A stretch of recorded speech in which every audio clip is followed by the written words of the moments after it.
Hello नमस्कार दोस्तों, स्वागत है आपका अपने यूट्यूब चैनल जैस एजुकेशन में। और फ्रेंड्स, आज हम अपना करने वाले हैं अगला अध्याय है हमारा 43, भारतीय राष्ट्रवाद का उदय। तो आइए दोस्तों शुरू करते हैं मेरे साथ। सबसे पहले क्या दे रखा है कि 1857 ईस्वी के विद्रोह के दमन के बाद भी अनेक वर्षों तक देश के विभिन्न भागों में ब्रिटिश शासन की आर्थिक और व प्रशासनिक नीतियों के विरुद्ध विद्रोह होते रहे। फिर जनता के में राजनीतिक और राष्ट्रीय चेतना उभरने लगी, जिसके कारण एक अलग प्रकार का आंदोलन जन्म लेने लगा, जिससे जल्दी ही स्वतंत्रता के देशव्यापी संघर्ष का रूप धारण कर लिया। मतलब स्वतंत्र होने का रूप धारण कर लिया। फिर अंग्रेजों ने अपने राजनीतिक नियंत्रण के माध्यम से अपने आर्थिक हितों की पूर्ति के लिए भारत पर शासन किया। भारतीय जनता के हितों में और अंग्रेजों के भारत पर शासन करने के उद्देश्य में कोई समानता नहीं थी। मतलब कि वे क्या करना चाहते थे, बस शासन करना चाहते थे, और आर्थिक इसमें उस भारत का आर्थिक शोषण हो रहा था। फिर भारतीयों में कुछ ऐसे वर्ग भी थे जिन्होंने अंग्रेजों को शासन सशक्त करने की में सहायता की थी। कुछ वर्गों को छोड़कर शेष भारत पर ब्रिटिश शासन के दौरान सामाजिक, आर्थिक, राजनीतिक जीवन में जो परिवर्तन हुए, उससे जनता को एकजुट होने और ब्रिटिश शासन के विरुद्ध आंदोलन करने के लिए प्रेरणा मिली।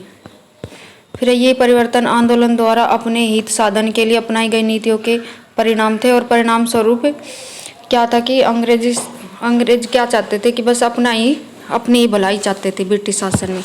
फिर इसमें ब्रिटिश शासन के विरुद्ध एकजुट हो गई और ब्रिटिश शासन ने अपने साम्राज्यवादी एवं शोषणकारी कार्यों से स्वयं अपने विनाश के लिए ये स्थिति उत्पन्न कर दी। फिर राजनीतिक और प्रशासनिक एकता। ब्रिटिश शासन के अंतर्गत लगभग पूरे देश एक राजनीतिक इकाई के रूप में एकीकरण हुआ। और ब्रिटिश शासन के दौरान भारत में अनेक ऐसे क्षेत्र थे जहां भारतीय शासक शासन करते थे और वे ब्रिटिश शासन की कृपा पर आश्रित थे। नाम मात्र के लिए वे क्या थे, स्वतंत्र थे, और सारा उनका कौन संभालता था, ब्रिटिश शासन के अंतर्गत उसका कार्य आता था। फिर दूसरे देश से उनकी रक्षा का उत्तरदायित्व पूर्णतः ब्रिटिश शासन में के हाथों में ही था। फिर इन राज्यों की जनता ब्रिटिश प्रजा मानी जाती थी, और क्योंकि इनमें कुछ राज्यों का निर्माण स्वयं अंग्रेजों ने किया था। भारत की राजनीतिक एकता एक महत्वपूर्ण उपलब्धि थी और यह विदेशी शासन के अंतर्गत और उनके हित साधन के लिए प्राप्त की गई थी।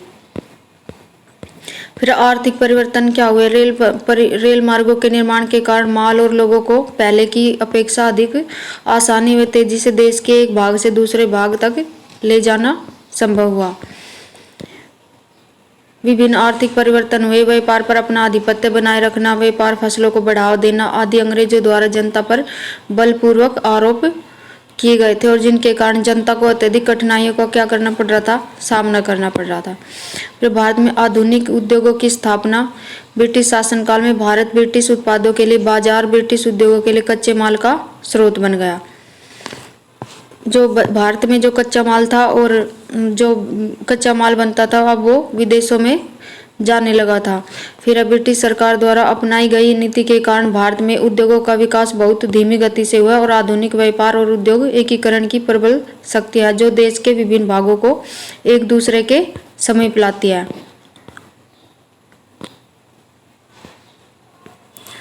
कारखाने में काम करने वाले लोगों में भाईचारे की भावना उभरने लगती है, और इससे वे एकजुट होते हैं तथा विशेष मांगों के लिए आंदोलन करते हैं, और नगर क्षेत्र राजनीतिक आंदोलन के केंद्र बन जाते हैं। इन सभी कारणों से उद्योगों के विकास ने लोगों को एक क्या राष्ट्र रूप में एकजुट करने में महत्वपूर्ण भूमिका निभाई। और 19वीं सदी के उत्तरार्ध में भारत में प्रारंभ हुए आधुनिक उद्योगों के विकास ने राष्ट्रीय चेतना को उभारने में सहायता की। आधुनिक शिक्षा का प्रभाव। आधुनिक शिक्षा के प्रसार ने राष्ट्रीय चेतना को उभारने में एक महत्वपूर्ण भूमिका निभाई। अंग्रेजों ने जिस उद्देश्य से अंग्रेजी शिक्षा शुरू की थी, उसके कारण वह उद्देश्य सीमित थे। ब्रिटिश शासकों का विचार था कि अंग्रेज माध्यम से शिक्षा प्राप्त करने वाले भारतीय उनके शासन के समर्थक बनेंगे, परंतु राजा राम मोहन राय जैसे भारतीय नेताओं ने अंग्रेजी शिक्षा का स्वागत भिन्न कारणों और उद्देश्यों से किया था। 19वीं और 18वीं सदी में पश्चिम में अनेक क्रांतिकारी परिवर्तन हुए। पश्चिम के महान विचारकों ने जनतंत्र, समानता और राष्ट्रवाद के समर्थन में क्या लिखे, ग्रंथ लिखे और अमेरिकी स्वतंत्रता की घोषणा की। मानव और नागरिकों के अधिकारों की फ्रांसीसी घोषणा ने नए क्रांतिकारी विचारों को बल प्रदान किया। प्रमुख शिक्षा आयोग कौन कौन से थे? चार्ल्स वुड डिस्पैच कब आया? 1954 में। गवर्नर जनरल कौन थे इसके? लॉर्ड डलहौजी। फिर हंटर आयोग आया 1882 में, इसके कौन थे? Lord Ripon. फिर रेल आयोग, विश्वविद्यालय आयोग लॉर्ड कर्जन थे इसके 1902 में। फिर सैडलर आयोग 1917 में, इसके कौन थे? Viceroy Lord Chelmsford. फिर इंच कैप आयोग 1923 में, कौन थे? Lord reading. हॉर्ट समिति प्राथमिक शिक्षा जिसे बोलते 1929 में, लॉर्ड इरविन इसके होते। फिर लिंडसे आयोग प्रौढ़ शिक्षा जिसे बोलते हैं 1929 में, लॉर्ड इरविन ने। सार्जेंट आयोग 1944 में, लॉर्ड विवेल। फिर राधाकृष्ण आयोग 1948 में, कौन थे इसके? Viceroy Lord Mountbatten. फिर स्वतंत्रता पूर्व स्थापित विश्वविद्यालय, स्वतंत्रता से पहले कौन कौन से विश्वविद्यालय स्थापित हुए थे? कलकत्ता विश्वविद्यालय कब हुआ? 1857 में। और बम्बई विश्वविद्यालय 1857 में। फिर मद्रास विश्वविद्यालय 1857 में। पंजाब विश्वविद्यालय 1882 में। इलाहाबाद विश्वविद्यालय 1887 में। फिर मैसूर विश्वविद्यालय 1916 में। फिर बनारस हिंदू विश्वविद्यालय, इसकी स्थापना 1916 में। पटना विश्वविद्यालय 1917 में। उस्मानिया विश्वविद्यालय 1918 में। अलीगढ़ विश्वविद्यालय 1920 में। फिर लखनऊ विश्वविद्यालय 1921 में स्थापना हुई। फिर दिल्ली विश्वविद्यालय की 1922 में।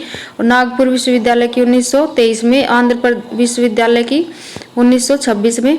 फिर आगरा विश्वविद्यालय की 1927 में। अन्नामलाई विश्वविद्यालय की 1929 में। और केरल विश्वविद्यालय कब बना? 1937 में। फिर राजस्थान विश्वविद्यालय 1947 में।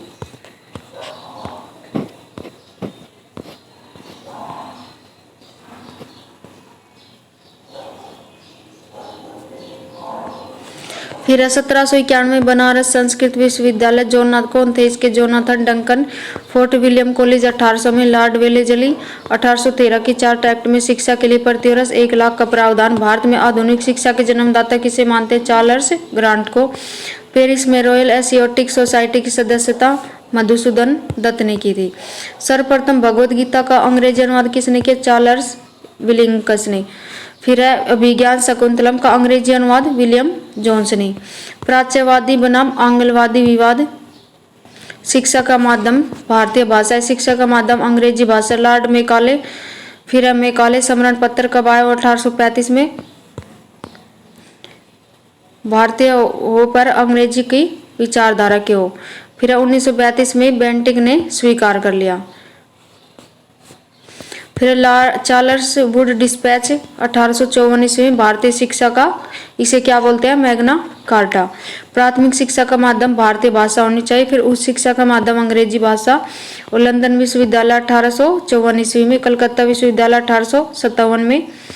फिर मद्रास विश्वविद्यालय 1857। बम्बई विश्वविद्यालय 1857। शिक्षा का विभाग का गठन, महिला शिक्षा को प्रोत्साहन।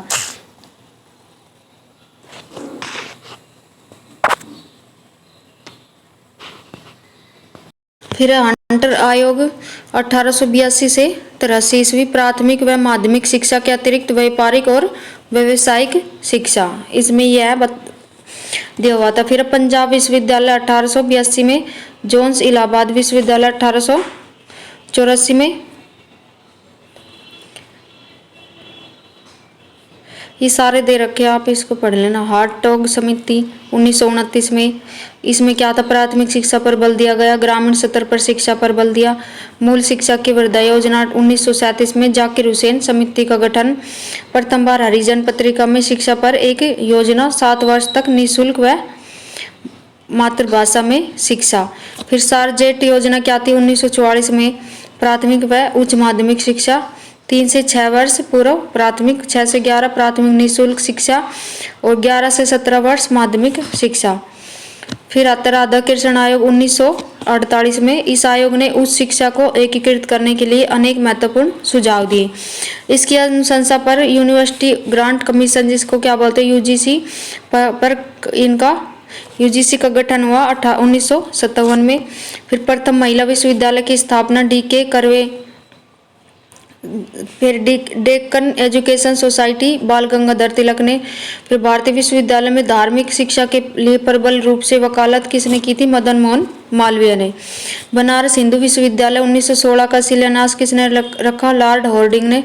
नेशनल काउंसिल ऑफ एजुकेशन 15 अगस्त 1906 में। ब्रिटिश शासन के प्रति असंतोष। भारत में ब्रिटिश शासन की आर्थिक नीतियों के कारण विज्ञान, शिल्पकार और कारीगरों को अत्यधिक नुकसान हुआ। परिणाम स्वरूप 19वीं सदी के उत्तरार्ध में 3 करोड़ लोगों की क्या हो गई? मृत्यु हो गई।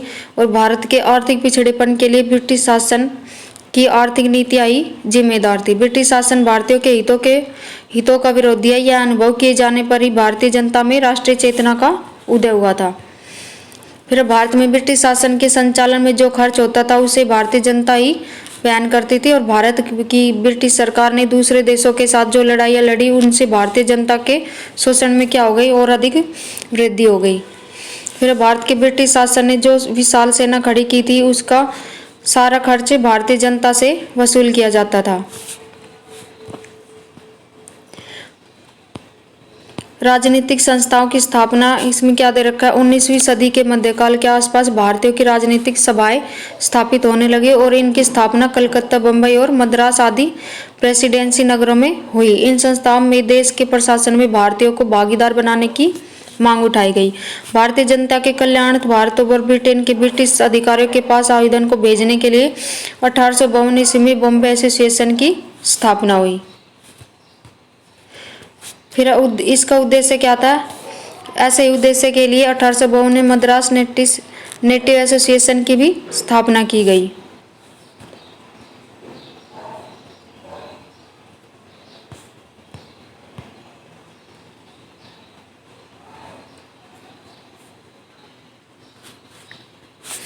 अनेक ऐसे संगठन बनाए जो उपयुक्त सभाओं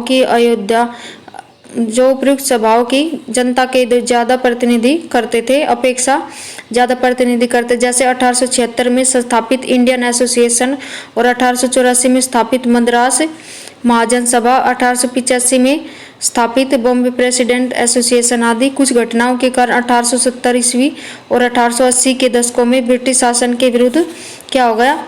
असंतोष और अधिक बढ़ गया। सरकार ने भारतीयों की मांगों को पूरा करने के प्रयासों के विरुद्ध दमनकारी कदम उठाए। 1878 ईस्वी में शस्त्र कानून बनाया गया जिससे भारतीयों के शस्त्र रखने पर प्रतिबंध लगा दिया गया।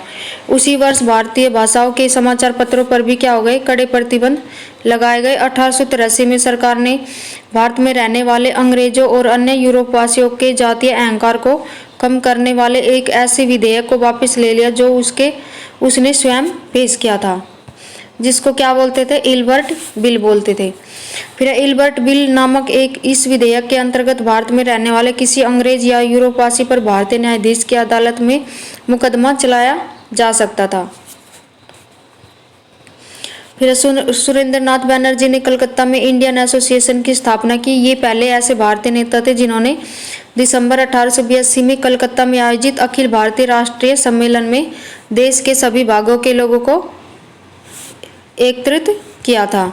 फिर दिसंबर 1885 में बम्बई में भारतीय राष्ट्रीय कांग्रेस की स्थापना के लिए एक सम्मेलन का आयोजन किया गया। इसी वर्ष कलकत्ता में इंडियन नेशनल एसोसिएशन का भी अधिवेशन आयोजित किया गया था। फिर भारतीय राष्ट्रीय कांग्रेस भारतीय जनता की आकांक्षाओं का प्रतिनिधित्व करने वाला संगठन बना और इस संगठन ने भारतीय जनता की आज़ादी के संघर्ष का नेतृत्व किया। तो धन्यवाद दोस्तों, ये था हमारा चैप्टर, यहाँ पे होता है समाप्त। धन्यवाद।